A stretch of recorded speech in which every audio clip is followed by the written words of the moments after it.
Hai semuanya, kembali lagi di channel ini. Pernah nggak kalian membayangkan saat semua orang merayakan lebaran dengan baju baru, tapi ada satu anak yang harus pergi sholat id dengan baju yang sama seperti tahun lalu? Bukan karena dia tidak ingin punya baju baru, tetapi karena keadaan yang membuatnya harus mengalah. Sebelum ceritanya dimulai, jangan lupa klik subscribe, like, dan share channel ini supaya kita bisa terus berbagi cerita inspiratif lainnya ya. Dan semoga bagi kalian yang sudah subscribe, Allah membalas kebaikan kalian dengan rezeki yang lancar, hidup yang berkah, keluarga yang selalu dilindungi, dan semua doa-doa baik kalian segera dikabulkan. Amin. Yuk kita mulai ceritanya. Namanya Raffi, anak laki-laki berusia 12 tahun yang tinggal di sebuah gang kecil di pinggir kota. Rumahnya sederhana, berdinding tembok kusam dengan atap seng yang sering berisik saat hujan turun. Raffi tinggal bersama ibunya yang bekerja menjahit pakaian di rumah.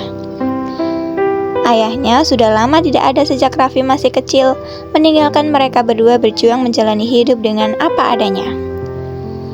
Ramadan hampir selesai. Di mana-mana suasana lebaran mulai terasa. Lampu hias mulai digantung di depan rumah warga. Suara takbir, latihan anak-anak terdengar di masjid, dan toko-toko pakaian dipenuhi orang-orang yang mencari baju lebaran. Anak-anak di gang Raffi setiap sore bercerita tentang baju baru yang akan mereka pakai saat sholat id nanti. Ada yang memamerkan gamis baru, ada yang menunjukkan sepatu baru yang masih tersimpan rapi di kotaknya.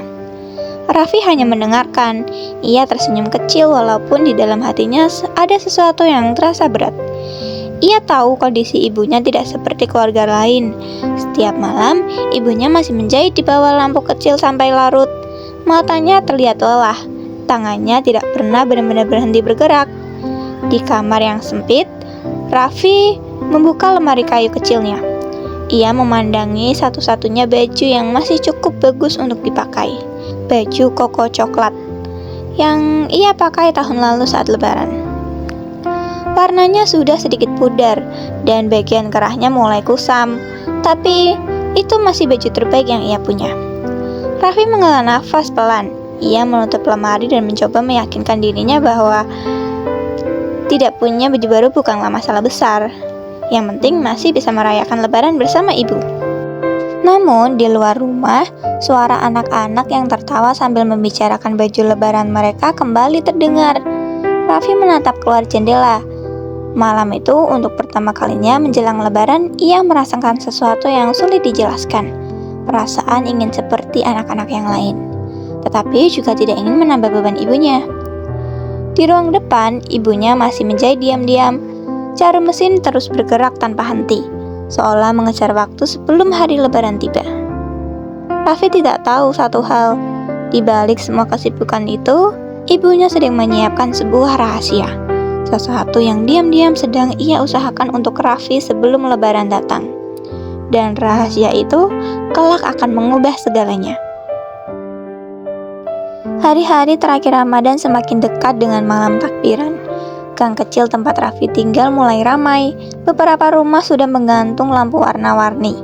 Aroma kue kering tercium dari dapur-dapur tetangga.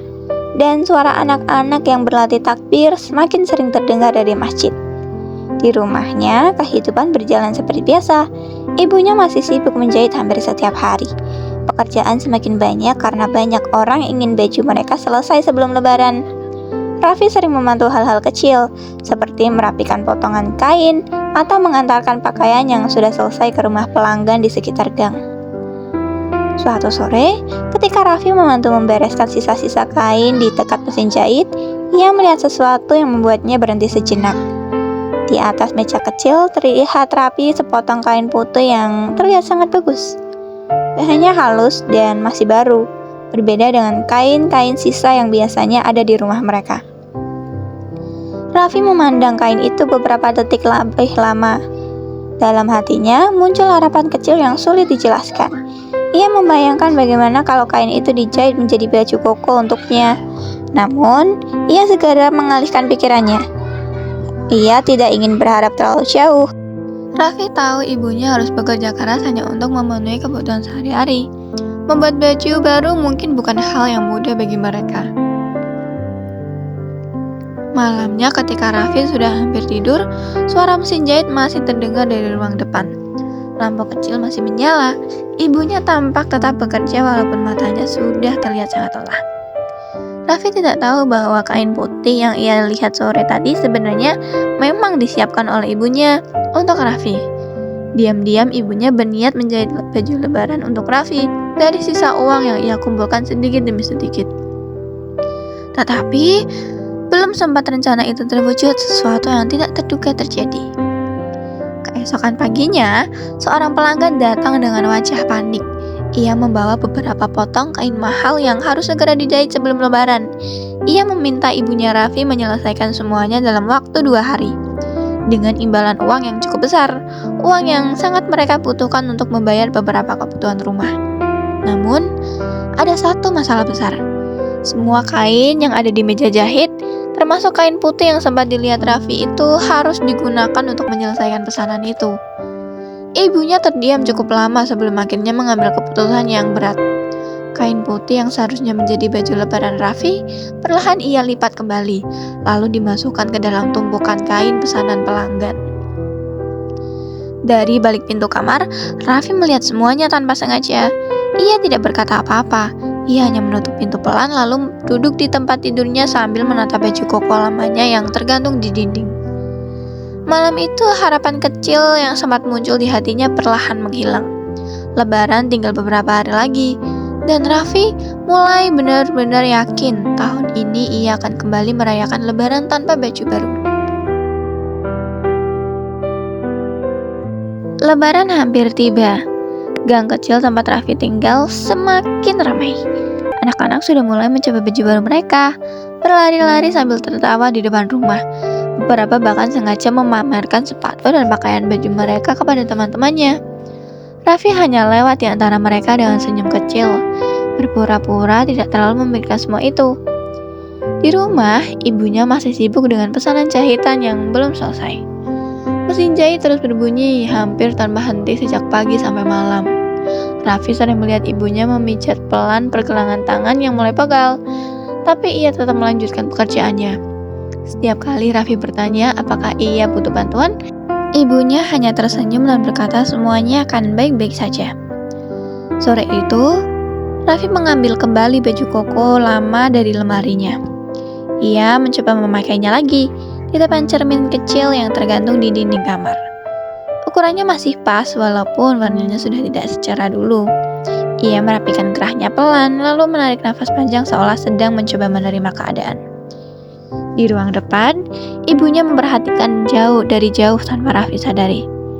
Ada rasa sesak di dadanya melihat anaknya berusaha terlihat baik-baik saja. Ia sebenarnya masih menyimpan sedikit harapan. Jika pesanan jahitan itu selesai tepat waktu dan pelanggan membayar seperti yang dijanjikan, mungkin ada kesempatan membeli kain sederhana untuk membuat baju bagi Raffi. Walaupun waktunya sangat sempit. Namun malam itu sebuah kabar datang yang membuat semuanya kembali berubah.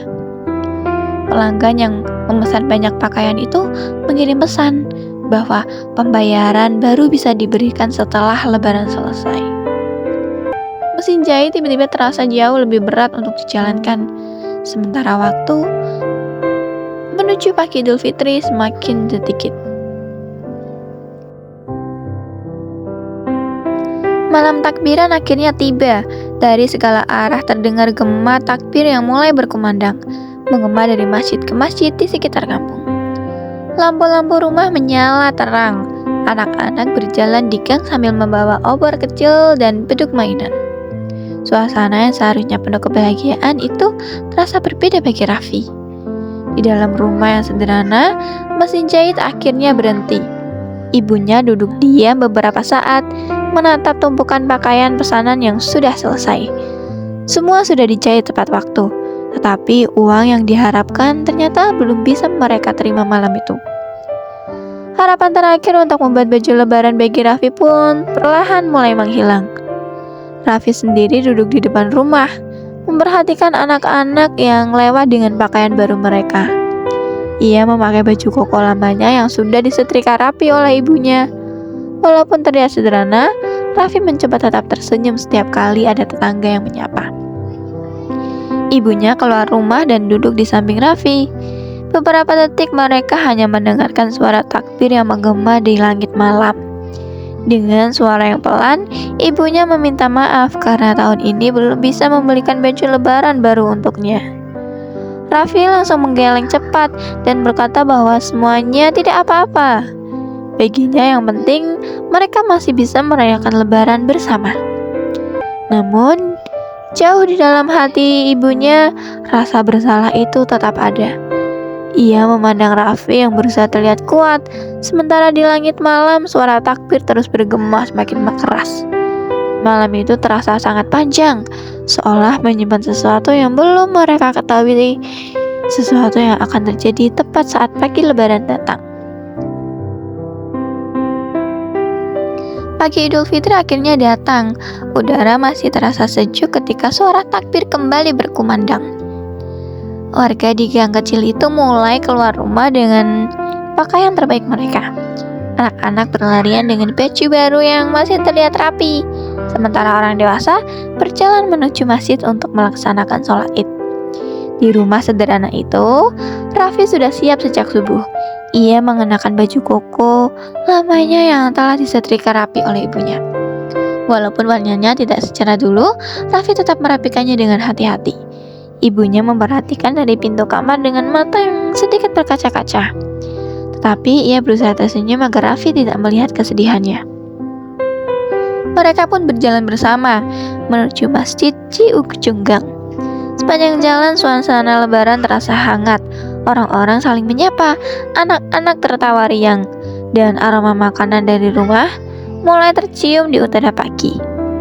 Raffi berjalan di samping ibunya dengan langkah yang tenang, mencoba menikmati pagi itu tanpa memikirkan hal lain. Namun, ketika mereka hampir sampai di depan masjid, sesuatu yang tidak terduga terjadi. Seorang pria yang tampak terburu-buru memanggil ibu dan Raffi dari belakang. Ternyata ia adalah pelanggan yang memesan banyak pakaian beberapa hari lalu. Ia datang dengan nafas sedikit terengah-engah, lalu menyerahkan sebuah amplop tebal berisi pembayaran yang sempat tertunda. Ibunya terdiam beberapa detik menerima amplop itu. Uang yang ada di dalamnya jauh lebih dari cukup untuk membeli baju baru bagi Raffi. Tetapi pagi itu sudah terlalu dekat dengan waktu sholat Id. Toko-toko masih banyak yang tutup, dan orang-orang sudah mulai memenuhi halaman masjid. Ibunya menatap Raffi yang berdiri di sampingnya. Sementara di dalam hatinya muncul satu pertanyaan yang belum terjawab. Apakah masih ada cara membuat lebaran Raffi terasa istimewa hari ini? Uang itu sudah lebih dari cukup untuk membeli baju baru, bahkan mungkin bisa membeli lebih dari satu. Namun pagi itu halaman masjid sudah hampir penuh. Ibunya menatap Raffi yang berdiri di sampingnya dengan baju koko lamanya yang sederhana. Entah mengapa, Raffi justru terlihat tenang. Ia tidak terlihat kecewa seperti yang selama ini ibunya bayangkan. Raffi malah tersenyum kecil sambil melihat orang-orang yang datang dari berbagai arah untuk sholat bersama. Tanpa banyak berpikir lagi, ibunya akhirnya menggenggam tangan Raffi dan mengajaknya masuk ke halaman masjid. Mereka berdiri di barisan jamaah, mengikuti sholat Id bersama warga lain. Di tengah suara takbir yang bergema dan ratusan orang yang sujud bersama, hati ibunya perlahan terasa lebih ringan. Setelah sholat Id selesai, orang-orang mulai saling bersalaman dan mengucapkan selamat lebaran. Raffi memeluk ibunya dengan hangat, mengucapkan maaf dan terima kasih karena sudah selalu berusaha untuknya. Saat itu ibunya baru benar-benar menyadari sesuatu. Kebahagiaan Raffi ternyata tidak pernah bergantung pada baju baru. Di tengah keramaian pagi lebaran itu, ibunya tersenyum lega. Amplop itu masih ada di tangannya, dan kini ia tahu uang itu bisa digunakan untuk banyak hal yang lebih penting. Raffi mungkin memang merayakan lebaran tahun ini tanpa baju baru, tetapi pagi itu mereka berdua merasakan sesuatu yang jauh lebih berharga. Kebersamaan, keikhlasan, dan kebahagiaan sederhana yang tidak bisa dibeli dengan apapun. Itulah kisah lebaran tanpa baju baru. Cerita sederhana yang mengingatkan kita bahwa Lebaran bukan hanya tentang baju baru, makanan enak, atau hadiah, tetapi tentang hati yang saling memaafkan, kebersamaan, dan rasa syukur atas apa yang kita miliki. Semoga cerita ini bisa menjadi pengingat bagi kita semua untuk lebih menghargai orang tua kita ya, lebih bersyukur dan lebih peduli kepada orang-orang di sekitar kita. Jika kalian suka cerita seperti ini, jangan lupa klik like, subscribe, dan share channel ini agar semakin banyak orang yang bisa mengambil pelajaran dari cerita-cerita sederhana namun penuh makna ini. Tulis juga di kolom komentar pelajaran apa yang kalian dapat dari cerita ini. Sebelum kita berpisah, mari kita tutup dengan doa. Semoga Allah memberikan kita hati yang selalu bersyukur, melimpahkan rezeki yang berkah, membahagiakan kedua orang tua kita, dan mempertemukan kita kembali dengan Ramadan serta Lebaran yang penuh kebaikan. Minal aizin wal faizin, mohon maaf lahir dan batin. Sampai jumpa di cerita dari channel kami berikutnya. Bye-bye.